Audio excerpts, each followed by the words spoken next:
Hi, it's Kamon Reynolds, and so if you're wondering why I've got this goofy grin on my face, it's because I was on my knees a second ago to start the video to get into this little hive, and Laurel basically said I was a hobbit. So that was not very nice, but sometimes the truth hurts. Anyways, this hobbit is fixing to get into this hive. We made these splits in August. They're looking really well. I just want to kind of get in here and see what they're looking like. We're in the middle of October. We've been feeding patties for the last about 3 weeks on them. Fall flow's been done. It wasn't very good. So let's just see how they're doing stores wise and see if they're brooding at all. A lot of our colonies still have brood, probably about 2 to 3 frames of bees. Some of the smaller colonies have very little brood. It really just depends on cluster size, and that's why we encourage you all to constantly focus on getting a big cluster size through winter, because the bigger the cluster size, the more brood you're going to be able to lay earlier in the spring or late winter, and that's going to lead to strong, robust colonies with the biggest forager force, and especially on that early flow. A lot of people miss the first week or two, and hey, a week or two might not seem that much, but a good week or two of honey flow can mean the difference between a couple gallons of honey. I mean, bees can really pack it in on the prime parts of the season. So you don't want to miss a week. Definitely don't want to miss a couple weeks. Wow. You see the patty there? You see where they've actually started drawing a little bit of comb right there. We've got an apifar strip in these.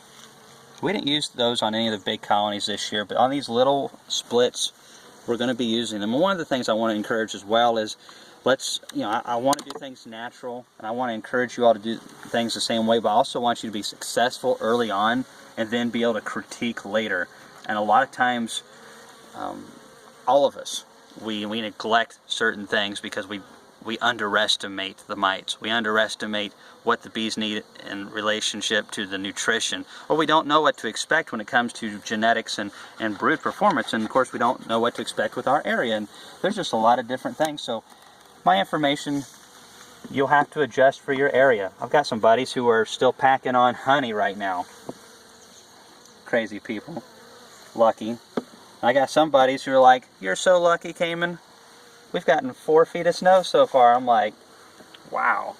That's just, I love snow though. I'm ready for cool, cold weather. I know I'm a crazy person, but I like that kind of stuff. Alright, there wasn't hardly any stores in those other 2 frames over there. This is mostly full over here, so we need to keep feeding this Pro Sweet. And there's a little bit over here. So we're definitely going to fill that thing all the way full. I'm going to put about a gallon of Pro Sweet in here. So that'll be an extra almost 12 pounds. Whew. My Indian name can be smoke in the eyes. Alright, this one is mostly foodstuffs. There's a little bit of brood hatching out. There's a little bit of brood over here hatching out. So we're going to keep on moving. This is probably going to live up to my expectations of having 2 frames of brood. Off of me, please. It is getting late in the evening and the bees are not super thrilled about my presence right now. Wow, okay. That's better than what I expected right there. Look at that brood. Especially for this time of the year and as cool as it is. Nice young queen. Obviously good nutrition. She's not missing a whole lot.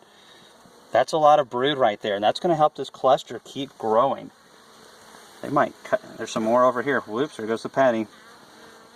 That is going to help this colony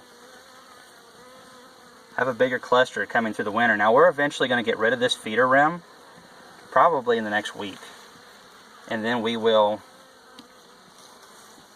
actually going to put some insulative double bubbles on some of these colonies. I've never used them before. They're definitely not necessary here in Tennessee, but we're going to be trying them on probably around 40 colonies and just see if there's a significant difference.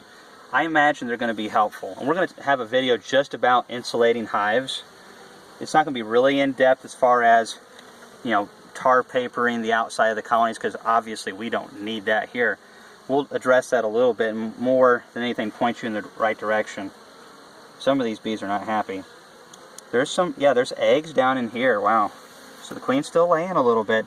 It's amazing how cool of weather the bees are able to raise brood in, because I think it got down in the 30s either last night or the night before, and there's our girl right there.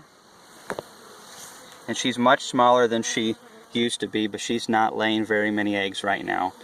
They're not stimulating her very much, and that's normal this time of the year. However, if we take this same weather and we put ourselves in March, this colony will be packed full of brood as long as the nutrition's there and the mites are low, because we're on the flip side of the solstice. So there's a little bit of that to watch out for, and that's why I find that you can only feed so much. There's a little brood on that next frame over. Really good bee coverage in this colony.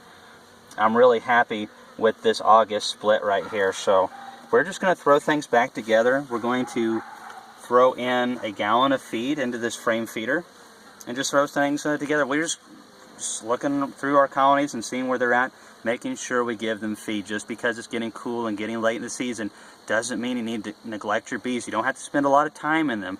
Get in there, see what's happening. Even if it's not positive, these are learning curves that you need to know now so you don't make them next year. Always, if you have any questions, leave them below. Thanks for watching our videos.